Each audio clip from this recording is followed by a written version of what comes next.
Hey guys, இன்றைக்கி நம்ம எங்கே போகிறோன்னா மெஹந்தி போட போகிறோம். நம்ம விருதுநகர்லேருந்து பேரையூருக்கு தாங்க ட்ராவல் பண்ண போகிறோம். ஸோ அதனால் நமக்கு வாட்டர் ரொம்ப முக்கியம். அடிக்கிற வெயிலுக்கு வாட்டர் குடிக்கலைன்னா அவ்வளோதான். அவங்க வீட்டுக்கு போக நமக்கு ரொம்ப நேரம் ஆச்சு. ஊழலை வீடியோ கால் பண்ணி பேசிகிட்டே போனோம். இவங்க தாங்க நம்ம பிரைடு எப்படி நிற்கிறாங்க பாருங்கள். அது வேற யாரும் இல்லை, என்னோடய காலேஜ் ஃப்ரெண்ட் தான். அவளை பார்த்த எக்ஸைட்மெண்ட்டில் நாங்கள் பேசிக்கிட்டே இருந்தோம். அப்படியே கோன் போட்டுக்கிட்டே காலேஜில் இருந்ததை பற்றி பேசிகிட்டே போட்டுட்ருந்தோம். ஒரு வழியாக அவங்களுக்கு நம்ம போட்டும் முடிச்சிட்டோம். பார்த்துட்டு எப்படி இருக்குதுன்னு சொல்லுங்கள், கமெண்டில் சொல்லுங்கள். அவங்க ஸ்டெயினும் நமக்கு அனுப்பியிருந்தாங்க. ஸ்டெயின் எப்படி இருக்குன்னு நீங்கள் பார்த்துட்டு சொல்லுங்கள்.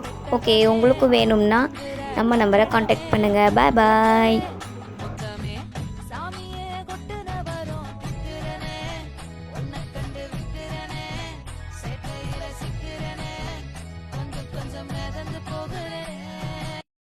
என்னடி சித்திரமே இங்க நீ பத்திரமே.